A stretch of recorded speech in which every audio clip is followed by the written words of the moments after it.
मैं इस राजनीति को उस तिजोरी से कैद जो हुई है, तिजोरी में कैद, उसको बाहर लाके आवाम के हाथ में सौंपूंगा। अब यहाँ जो भी नुमाइंदा होगा उसको काम करना पड़ेगा, मेरी देखा देखी। राजनीति का इन लोगों ने सत्यानाश कर दिया। आम और गरीब आदमी यहाँ दुखी है, बदहाल है, बेरोजगार है, तो गंदगी में गुजर बसर कर रहा है। उसके लिए स्कूल अस्पताल की कोई व्यवस्था नहीं है। क्रॉसिंग में MP साहब को पकड़ लिया लोगों ने। उन्होंने कहा झूठे आदमी को वोट नहीं देंगे, तुमने काम नहीं किया तुम्हें वोट नहीं मिलेगा। इस बार एक भी स्कूल नहीं है, यहाँ पे कोई भी सरकारी अस्पताल नहीं है, यहाँ घरों में पानी भरता, पानी निकासी की व्यवस्था नहीं है।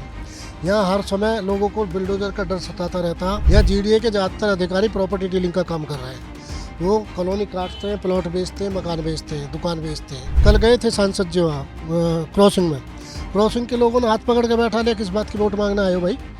तुम पे एक कट नहीं बनवाया गया।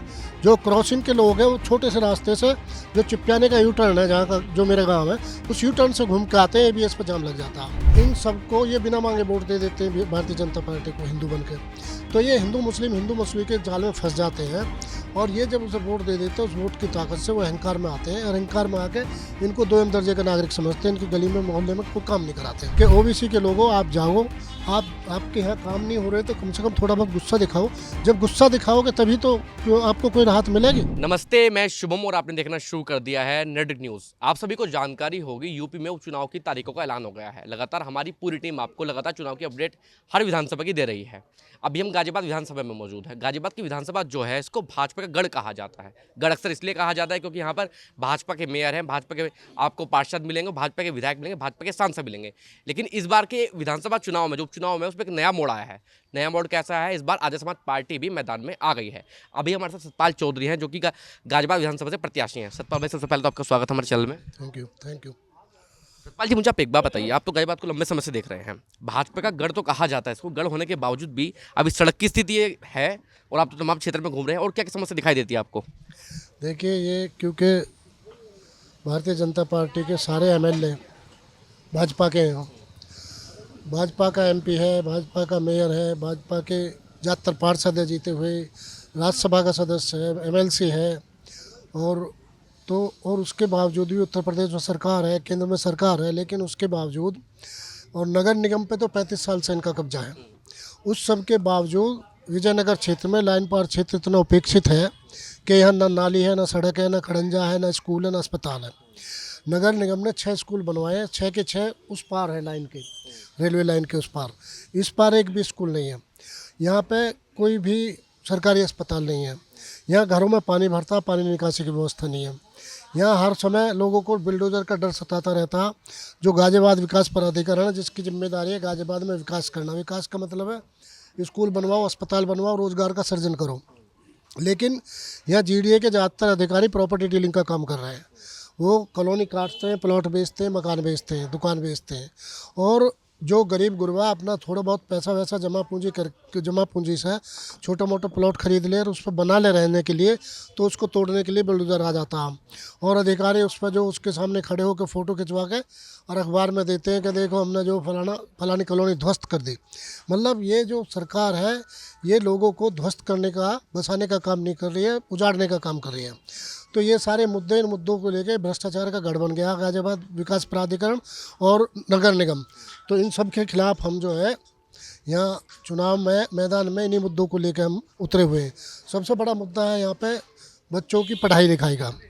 शिक्षा इतनी महंगी हो गई है, और ज़्यादातर स्कूल प्राइवेट स्कूल जो है वो, आपने तो पूरे क्षेत्र में कई बार मुद्दे उठाए हैं शिक्षा वाला। तो ये शिक्षा का ज़्यादातर जो है स्कूल जो वो भारतीय जनता पार्टी के नेताओं के हैं।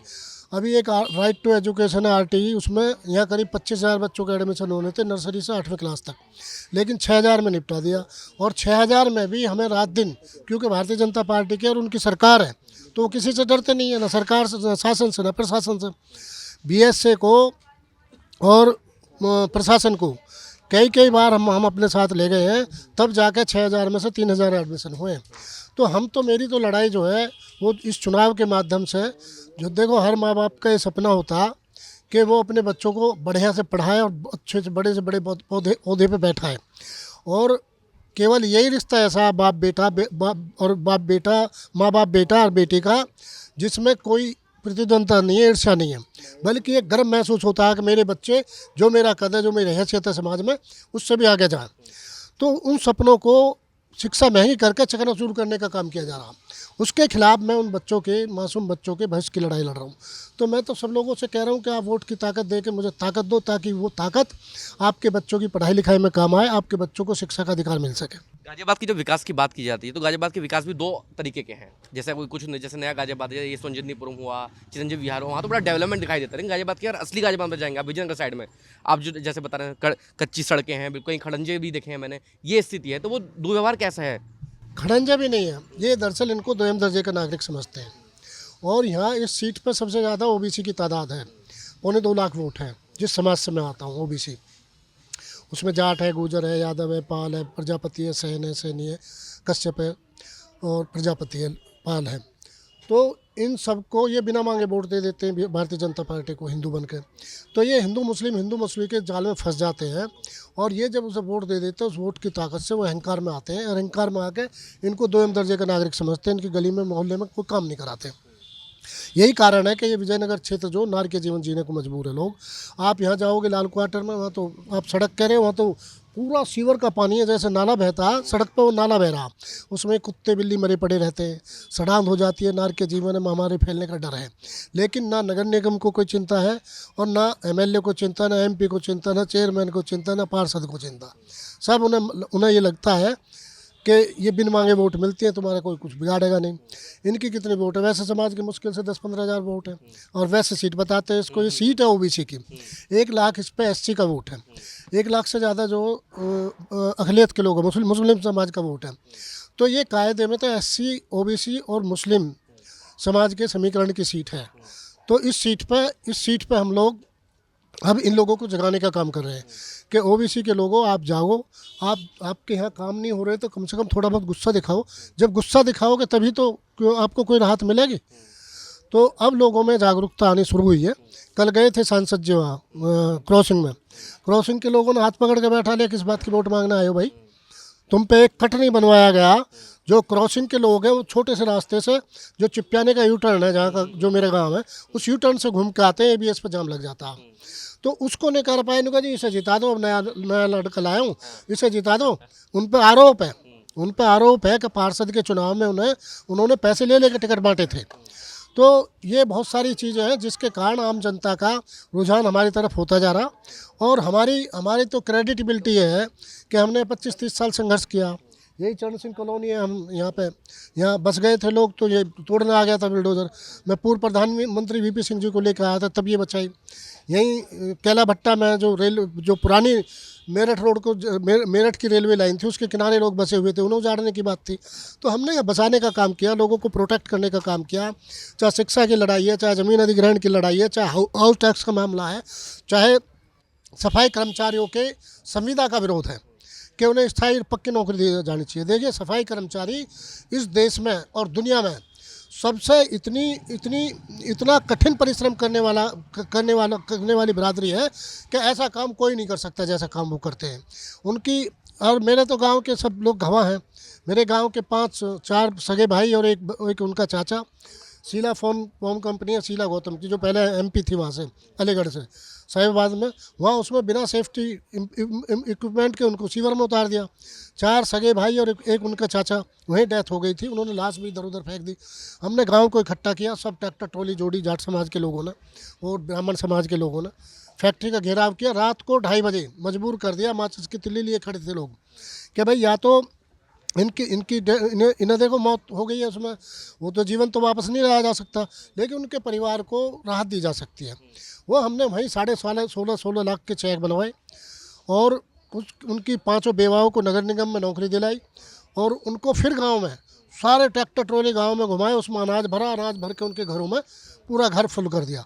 तो हमने तो जब इस समाज पर भी मनीषा वाल्मीकि बहन का हुआ, उसमें भी भाई चंद्रशेखर आज़ाद जी के नेतृत्व में मैंने ही वो सारे रोड मैप तैयार किया था, उस लड़ाई को लड़ा। लेकिन क्योंकि कोर्ट में हमारे लोग नहीं हैं, हमारे समाज के, पिछड़े समाज के, एससी समाज के लोग कोर्ट में नहीं हैं, इसलिए न्यायालय से उसको कोई न्याय नहीं मिल पाया बहन मनीषा वाल्मीकि को। ये ऐसा जघन्य हत्याकांड हुआ इसी सरकार में, भारतीय जनता पार्टी की सरकार में, कि जिसकी की गई हो, उस बहन की हड्डी तोड़ दी रीढ़ की, उसकी जीभ काट ली, कहीं बयान ना दे दे, और उसे वहाँ नहीं मिलने दिया अलीगढ़ मेडिकल में।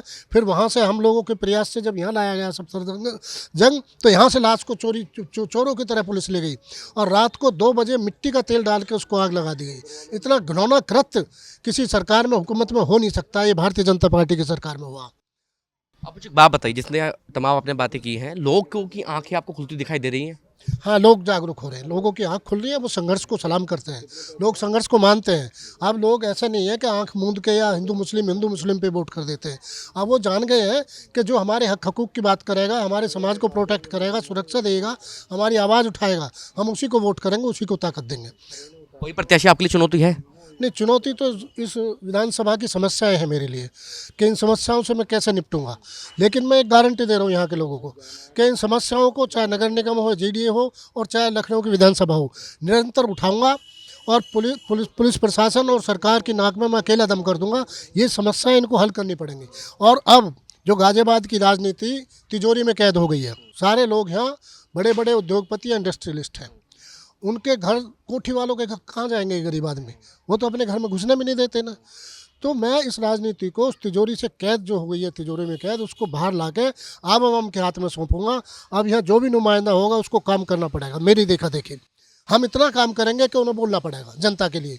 तो जनता, ये परिवर्तन की एक लड़ाई है, एक राजनीति में परिवर्तन की लड़ाई है। उस लड़ाई को मैं जनता के माध्यम से लड़ रहा हूँ। मेरी अपील है सबसे कि वो इस लड़ाई में मेरा सहयोग करें, ताकि राजनीति के माध्यम से, देखो इससे पवित्र काम कोई दूसरा हो नहीं सकता। राजनीति ही तय करती है कहाँ विकास होगा, कहाँ विनाश होगा, किसे रोजगार मिलेगा, कहाँ बिजली जाएगी, कहाँ अस्पताल बनेगा, कहाँ स्कूल बनेगा। तो जब राजनीति सब कुछ ये तय करती है तो हमें राजनीति में मैच्योर होना पड़ेगा। इसलिए मैं यहाँ के लोगों से कहना चाहता हूँ कि आप राजनीति में मैच्योर हो। मेरी क्रेडिबिलिटी है, मैं तुम्हारे लिए जेल गया हूँ, मैं मुकदमे झेल रहा हूँ, मैंने संघर्ष किया आपके लिए, और किसी की दूसरे ने मेरे बराबर। और मैं तो कह रहा हूँ ओपन डिबेट करा लो। यदि कोई मेरे से दूसरा प्रत्याशी, यदि उसने इतना भी काम किया हो, पद पर रहने के बावजूद, सरकार में रहने के बावजूद भी किसी के आंसू पहुँचे हो, कहीं डेवलपमेंट की बात की हो, कहीं शिक्षा की बात की हो, कराया ना वो 6000 एडमिशन। अभी अब चुनाव चल रहा, 6000 एडमिशन में से 3000 हो गए, 3000 करा दे के लो रातों रात हमारी सरकार है, ये एडमिशन करा दिया और हम शिक्षा पे काम करेंगे, देंगे गरीब लोगों को के बच्चों को शिक्षा। करा ना अनाउंसमेंट। लेकिन उन्हें पकड़ लिया। कल गए थे क्रॉसिंग में एमपी साहब को पकड़ लिया लोगों ने। उन्होंने कहा झूठे आदमी को वोट नहीं देंगे, तुमने काम नहीं किया, तुम्हें वोट नहीं मिलेगा। नहीं, अब ये आए हैं, नए आए हैं, ये काम करेंगे, नहीं ये जब काम करेंगे जब वोट देंगे। अब बिना काम के कोई वोट नहीं होगी। साहब पे एक आरोप लगा था कोरोना के समय में भी। हाँ, एमपी साहब पे बहुत सारे आरोप है, जो आरोप लगाता है उस पर मुकदमे लगा देते हैं। अभी एक पत्रकार पे, इमरान खान है उनके अखबार पे, और डॉली शर्मा पे उन्होंने मुकदमे लगा दिए। डॉली शर्मा, उन्होंने दस्तावेज प्रस्तुत करते हुए बाकायदा साक्ष्यों के सहित आरोप लगाया था उन पर कि आपने जो भूमाफियागिरी की है, उन पर जो मुकदमे कायम करा दिए थाने में। तो ये अब 3 मुकदमे मुझ पर हो गए जब से मैं प्रत्याशी बनाऊँ। कभी शिक्षा के नाम पे लगा देते हैं, कभी अभी जब उनके नबी साहब की शान में गुस्ताखी की थी, उसने यतीन है, तो हमने कहा था भाई ऐसे बदजुबान आदमी का इलाज होना चाहिए, जेल जाना चाहिए, लेकिन उसे नज़रबंद किए रखा गया, जेल नहीं भेजा अभी तक भी। तो जब हमने उसका प्रदर्शन किया वहाँ गाजियाबाद कमिश्नर कार्यालय पे, तो हमारे खिलाफ वो मुकदमा लगा दिया। तो ये तो हम मुकदमे से डरने वाले, ये मुकदमे से डरने वाले लोग नहीं हैं हम। ये लोग काम करेंगे नहीं, जो काम करेगा उसे डराने की कोशिश करेंगे, क्योंकि इन्हें पता है कि काम तुम्हारे बस की नहीं है। तुम भाई सारे उद्योगपति हैं, सारे बिल्डर हैं, सारे व्यापारी हैं। तो ये तो अपने, देखो इन्हीं के उन्होंने कहा था श्यामा प्रसाद मुखर्जी ने कि किसी व्यापारी को कभी भी राजनीति में ताकत मत देना। यदि आप राजनीति में ताकत दोगे किसी व्यापारी को, तो वो अपने व्यापार को प्रोटेक्ट करेगा, वो समाज की सेवा नहीं करेगा। तो इसलिए ये लोग व्यापार को प्रोटेक्ट कर रहे हैं, अपना कारोबार बढ़ा रहे हैं, व्यापार कर रहे हैं। राजनीति का इन लोगों ने सत्यानाश कर दिया। आम और गरीब आदमी यहाँ दुखी है, बदहाल है, बेरोजगार है, गंदगी में गुजर बसर कर रहा है, उसके लिए स्कूल अस्पताल की कोई व्यवस्था नहीं है। इन सब चीज़ों पे हमारी पार्टी, क्योंकि जब से भाई चंद्रशेखर आज़ाद सांसद, नगीना से सांसद बन के लोकसभा में पहुँचे, हर मुद्दे पर आवाज़ बुलंद हुई है लोकसभा में। केवल नगीना की नहीं, पूरे देश के किसानों की, मजदूरों की, अक़लियत के लोगों की, छात्रों की, नौजवानों की, सफाई कर्मचारियों को, सबकी आवाज़ को उन्होंने उठाया। इसी तरह से हमें मौका देंगे तो हम जो लखनऊ की विधानसभा में सब मुद्दों को उठाएंगे और एक नया गाजियाबाद बनाने का प्रयास करेंगे। बसपा कभी भी उपचुनाव नहीं लड़ती है, इस बार वो भी मैदान में है, क्या कहना चाहेंगे? बसपा की पूरी कोशिश है कि वो भाजपा के साथ मिलके और भाई चंद्रशेखर आज़ाद के रास्ते को रोके। उनका बस नहीं चलता, नहीं वो तो चंद्रशेखर आज़ाद को जो दफा करा दे, हमला करा दे। बी टीम वाला जो मुद्दा था कि बी टीम कौन है, चंद्रशेखर भाई को बी टीम के आरोप लगाए गए थे, तो बी टीम वाला मुद्दा क्लियर हो चुका है, कौन है बी टीम अब? अब वो तो पहले से क्लियर है। जो बीजेपी कहती है उठो, उठ जाती है, बैठो, बैठ जाती हैं। दंड बैठक चल रही है बीजेपी के सारे, सब जानते हैं। पहले जो भाई को उसको भतीजे को ले आई थी, फिर उन बीजेपी ने धमका दी, भतीजे को क्यों लेकर आई है, ये उल्ट सुल्ट बोल रहा, इसे बैठाओ। अब बहन जी ने बयान जारी कर दिया कि भतीजा जो अभी मैच्योर नहीं है, अब पता नहीं मैच्योर हो गया रातों रात नहीं हुआ, अब फिर ले आई, अब फिर मना कर दिया कि बीजेपी फिर बैठा देगी। तो ये तो सब अब आम जनता समझ गई है उनके सब काम को। अभी हरियाणा में चुनाव थे तो एक चैनल का इंटरव्यू देते कहा है आकाश आनंद ने कि भीम आर्मी का कोई वजूद नहीं है, कोई वजूद भी है तो सिर्फ एक ही सीट पर वजूद है। तो वो अभी मैच्योर नहीं है ना, उनकी तो एक भी सीट नहीं है। पूरे उत्तर प्रदेश में वो सब सीटों पर लड़े, 80 की 80 सीटों पर एक भी सीट नहीं आई। और ऐसे ऐसे कैंडिडेट छाट के खड़े किए जो भारतीय जनता पार्टी को फ़ायदा पहुंचा दे, वही काम वहाँ किया। अब ये देखा कि भीम आर्मी की आज़ाद समाज पार्टी की ताकत बढ़ रही है, तो उपचुनाव में ही उम्मीदवार उतार दिए। और सारे उम्मीदवार ऐसे उतारे हैं, पहले SC के लड़के को दे दिया था, नौजवान को। तो हमें ये था कि भाई चलो कोई बात नहीं है, वो लड़ेगा, उसका वजूद बनेगा। लेकिन उसका काट के जो उसे दे दिया, फिर वैसे समाज के आदमी को दे दिया। उन्होंने तो अपना नारा ही बदल दिया। अब उनका पहले उनका था वो बहुजन हिताय बहुजन सुखाय। अब ये नारा तो हमारा ओरिजिनल नारा जो मान्यवर काशीराम साहब ने दिया था, अब उनका हो गया सर्वजन हिताय सर्वजन सुखाय। तो सर्वजन में जो केवल PN गर्ग का हित होगा और उसका होगा मिश्रा जी का। तो ये BSP है। आप देख रहे हैं नेट्रिक न्यूज, साहस सच कहने का।